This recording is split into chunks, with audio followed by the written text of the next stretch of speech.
Okay, hello. I'm Carol Lathrop from the League of Women Voters, and this is the League of Women Voters presents Insights and Perspectives. And today, my guest is John McManus. He is an author and a former professional journalist. He'll be describing how not to be fooled by what is labeled as news and information in this digital age. Welcome, John. Thank you, Carol. Appreciate the invite. Yes. So first of all, I'd like our viewers to learn about you, who you are, and how you got to where you are now in your career. Well, the short version is I'm a product of the 60s, the 1960s, and I wanted to change the world and still do, and I entered journalism because I wanted to write about racism, so I went to work for newspapers in the southeast U.S. and the South. And then I gradually gravitated towards teaching journalism and writing about it as a researcher. And I created, in 2000, in my front bedroom in Silicon Valley style, a project called Grade the News. GradeTheNews.org is still a lit site. And I was trying to do for news in the Bay Area what Consumer Reports does for toaster ovens, rate the stations, the leading stations and newspapers head to head from A to F. And so at the end of that project, when the funding for that ran out in 2008, I decided I ought to put together a book explaining for citizens how to vet news, to separate the reliable from the rest. Okay, and I see that you brought your books, or at least some of your books, to show us today.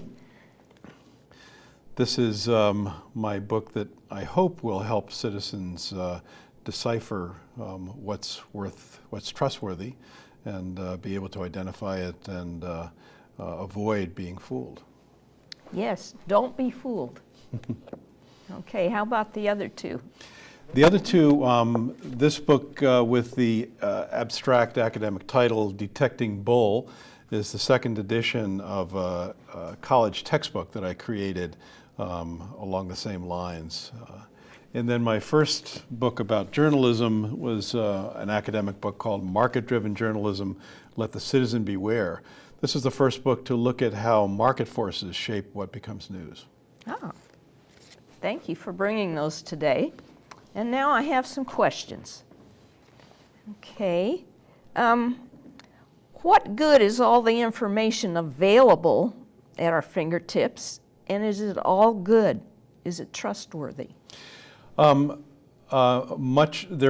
wonderful stuff out there available, but much of it is not good. We live in an age of information paradoxes that affect all of us.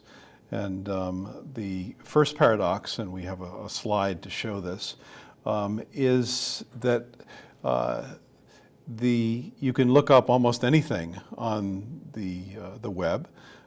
But much of what you'll find is not really information. It's really propaganda or advertising or public relations or advocacy of one sort or another. And a second slide that I brought shows just how deceptive some of it can be. There is a site called www.martinlutherking.org that is aimed at college students, that looks very informative at first glance, has an attractive picture of the slain civil rights leader, and it purports to provide inside and background information, and it suggests that students can download for their school posters. Turns out the site it was created by a former Ku Klux Klan leader, and it's run by Stormfront, which is a white supremacist organization. So rather than being a source of factual information about Martin Luther King and his legacy, it is in fact a character assassination. So this is an example of just how deceptive information can be. So that first paradox is you can look up lots of stuff, but there's a lot of dangerous stuff out there. There's a second paradox, which is, we also have a slide for this, which is the amount of news and information now available to people, to the average citizen, is phenomenal. It's never been greater. But journalism, professional journalism, is dying. And some indicators of that are that the web is getting bigger by about 60,000 websites a day. There are now about 300 million websites worldwide, and it's growing very rapidly. But at the same time, metro newspapers, which form the backbone of American journalism, they had the large enough staffs to create the news that then would be reported by television stations and blogged about on the web. They've lost more than half of their revenue from advertising, and they're going bankrupt and cutting staff. In the Bay Area, the Chronicle cut staff from 600 journalists in 2000 to a little below 150 today. The San Jose Mercury News once had about over 400 journalists, and today they have 77. And the new outlets that are emerging on the web have done very, very little to fill that gap. A third paradox that I wanted to mention, we have a slide for, is that ironically, the same technologies that have empowered freedom have also enabled chaos. So we had in the Arab Spring, we had people using these new digital technologies. Cable satellite television allowed them to see Al Jazeera. They could tweet, they could use Facebook, they could use cell phones to take pictures of events in the street. They were able to get around the state censorship of broadcast and newspapers that existed in states like Egypt. But in the US now, the informational common ground has been eroded by these new technologies. People can now, if they're of a conservative bent of mind, they can watch Fox News, and if they're more liberal, they can watch MSNBC, they can read the Huffington Post, which is fairly liberal, they can look at a huge number of conservative websites. Daniel Patrick Moynihan once famously said that people are entitled to their own opinions, but not their own facts. But now, people can produce their own parallel and polarized sets of facts. And a consequence of this, a very real consequence, is that in Congress now we have essentially gridlock. And Congress seems no more able to decide on a safe course than a squirrel caught in traffic. So we need, I think, at this point, some means of finding out what is in fact reliable, what is in fact trustworthy. We need news literacy. The New York Times columnist Tom Friedman said we need to create internal filters because so much of what comes through the web is unfiltered or just outright malicious. Okay. Now, I grew up with a newspaper, 2 newspapers every day, and I still want to read a newspaper every morning. Is the information I read there more reliable, more factual than what I can get on the internet? Some of it is. The main impact on newspapers has been a loss of both quality and quantity. If you have a newsroom that had 420 journalists, as the Mercury News did in San Jose, 420 strong professionals, insulated from conflicts of interest, trying to find out what was going on in the community, and now you have 77, there's just much less information available. And because they're pressured now to tweet and to update stories and to do video as well as to do print reporting, there's much more pressure on their time, and the quality of the work is declining, much less investigative reporting, much less of the expensive kind of journalism. The long-form journalism, the enterprise, the hyper-local, the investigative, the consumer reporting that names names, a lot of that is gone. And the problem for us as citizens is we don't know what we don't know. So you can't point and say, they didn't cover that because we don't know that's happening.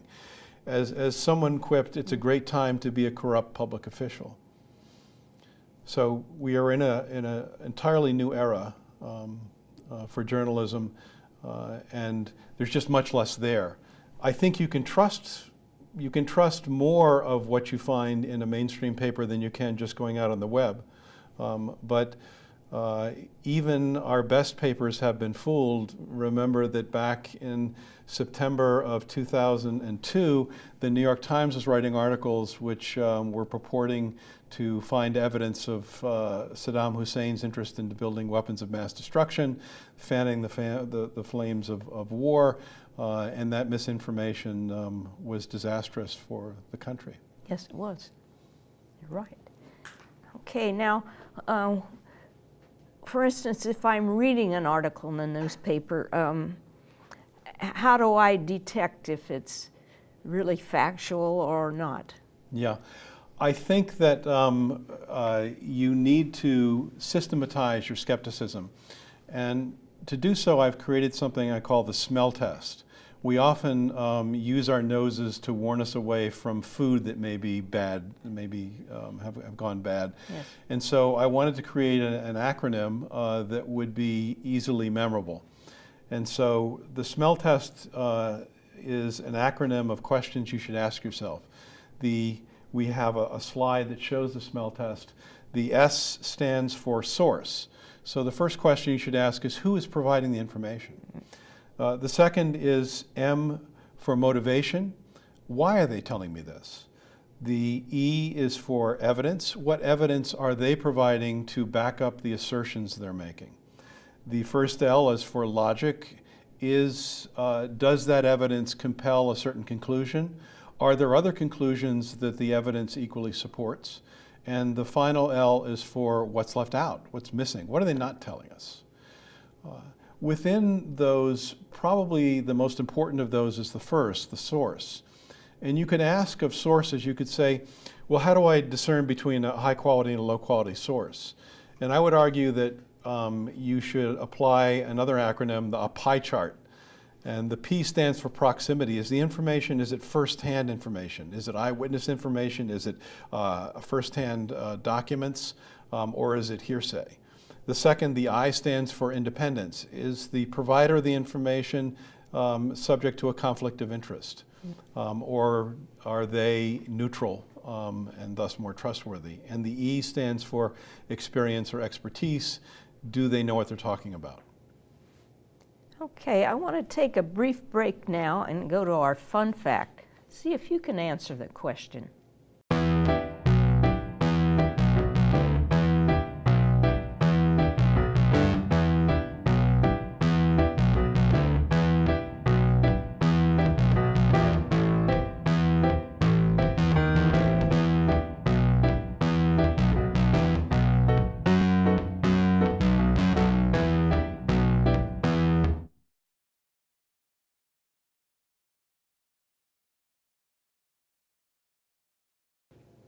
All right, we're back. That was really quick. I do have some questions, though, about the pictures we see on the web, on TV, in newspapers. Are they really real? Two things to say. One is that we are moving in news as we move from paper to pixels. The news is becoming more visual, and more of the visuals are dynamic visuals, video, rather than static pictures. But because they are now pixels, they are easily manipulated. So anyone who has played around with Photoshop or some of the other editing software can attest to how easy it is to create false images. And this is now becoming a skill that you see very often on the web, often in the employ of political advertising. And you really never should have thought that seeing is believing, because pictures could always be manipulated. But now it's so easy to do. It's becoming much more common. And video also can be manipulated. You know, you don't see where the camera wasn't pointed. You don't see what was edited out. So visuals can be highly deceptive, and we should be more on our guard than we used to be. This is all very confusing to me. You know, I'm used to reading and accepting what I've read, and now you're telling me I can't do that, or I shouldn't do that. That I should do my homework and spend a lot of time finding out if what I'm seeing or hearing is accurate. So, do you have any advice on how I can do that?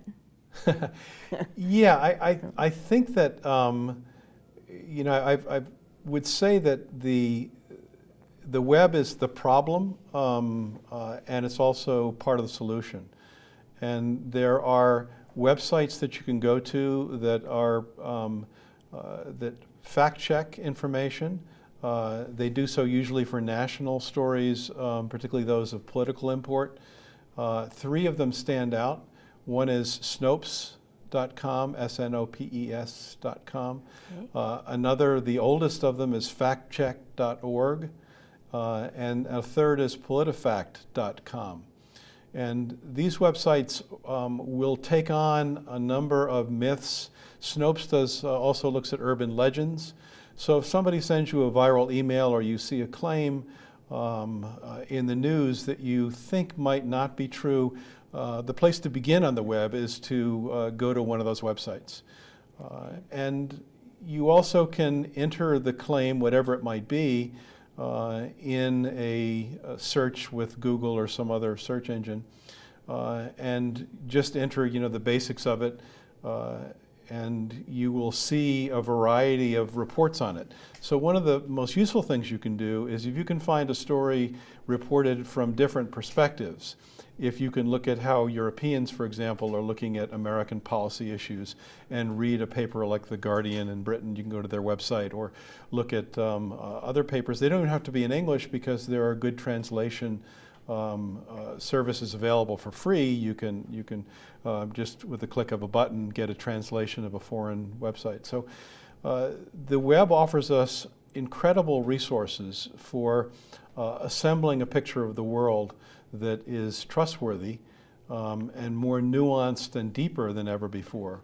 But the problem is with that is the closer you come to your own neighborhood, to home, the fewer resources you're going to find in the web. So we are kind of in a shadow at the metro level because the number of reporters has diminished greatly, and there's very few people trying to fill that space who are professional journalists. There are a lot of people trying to fill the space who are public relations advocates for government or corporations who have an agenda which is bound to support their client, and oftentimes telling only part of the story. And of course, there are people creating these malicious messages, often very well funded, often designed to persuade you of how you should vote, and the consequences, of course, are society-wide and very grave. And what about periodicals such as Time, The Economist? Are those any better than newspapers? They're often deeper than newspapers, but they're usually at a national or international level as opposed to a local level. The good news is that you can access many of these, at least right now you can access them without charge. You can access articles. The bad news is that magazines like Time have lost much of their staff. Newsweek recently stopped publishing a paper version. It's still available online. How long that will last is uncertain. So we're seeing, network news has less than half the staff it did. Foreign bureaus are closing. American journalism, unfortunately, is dying. Bill Moyers once quipped that as journalism goes, so goes democracy. And American journalism, unfortunately, is going. What about other parts of the world? How about Europe?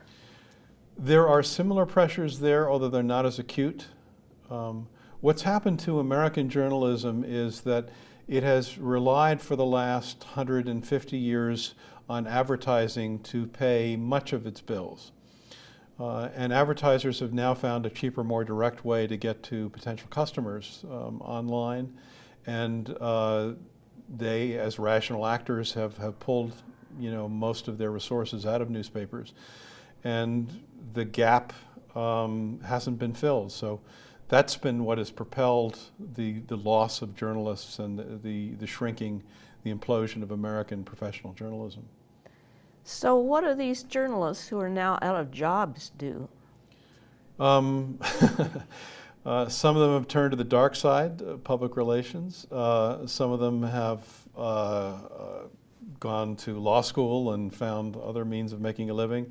Some heroically are trying to carry on in some fashion or other on the web, often more out of love than any type of sustainable business plan. A number of them are retired. Some are teaching journalism. They've scattered to the wind. But the great tragedy is that we really relied on these people. These people were, I sort of see them as heroes. They were truth tellers. They were people who were able to break through the facade of officialdom, official corporate news, official government news, and show what was really happening. And I think we will miss them greatly. And you have become an author. But does that sustain you enough? No, fortunately my wife works. Well, I don't mean just economically, but well, does it fill your mind? Does it fill your being? No, it doesn't. I wish Grade the News were still funded. The need for a watchdog on the media has never been greater. A number of unethical practices which we uncovered at Grade the News, we were able to persuade using shame on the web. We were able to persuade news directors and editors to stop them. Now that we're no longer in operation, they're doing them again.